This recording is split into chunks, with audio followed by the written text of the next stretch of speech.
For the EFD Group, Mr. Bloom, 2 minutes.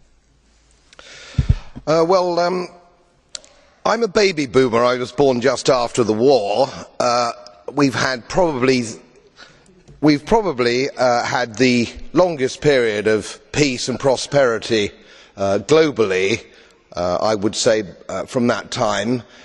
I've put a little bit of modest money away so I can hand something down to my family when I pass on, largely because I've never spent more money than I've earned, and I've been prudent, and I've worked moderately hard.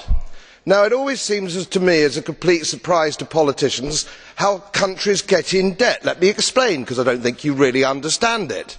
It's because politicians consistently spend more money than they raise in taxation, more money than they can possibly raise in taxation, most of which, in point of fact, they actually waste.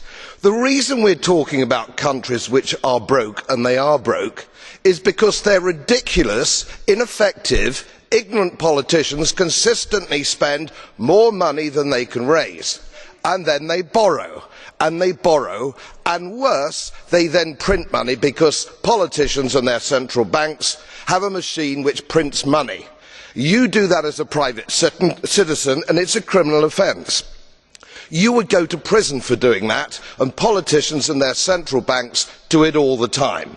Let me explain to you that these countries are broke, and they are broke because of their own stupid leadership and politicians, and it is immoral to ask ordinary taxpayers of any country to pick up the tab for failed politicians and failed banks.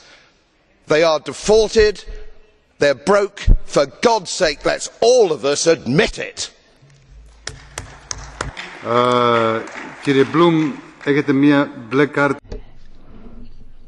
Mr. Bloom?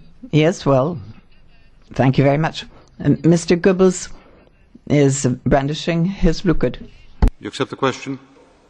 Mr. Goebbels, 30 seconds. President, I'd like to know if Mr. Bloom knows that Spain is less in debt than the UK, that Ireland was under 60% before the banking crisis, and that Ireland, in going to debt to save its banks, saved the money of the British banks. Absolutely right. Absolutely right. I wasn't suggesting my politicians were any less stupid than anybody else. It's an absolute disgrace. And it wasn't even debated in our national parliament to actually rescue these bust banks. If you want to invest in bust banks, do so with your own money, not money from my old age pensioners in Yorkshire on 98 quid a week. You scoundrels.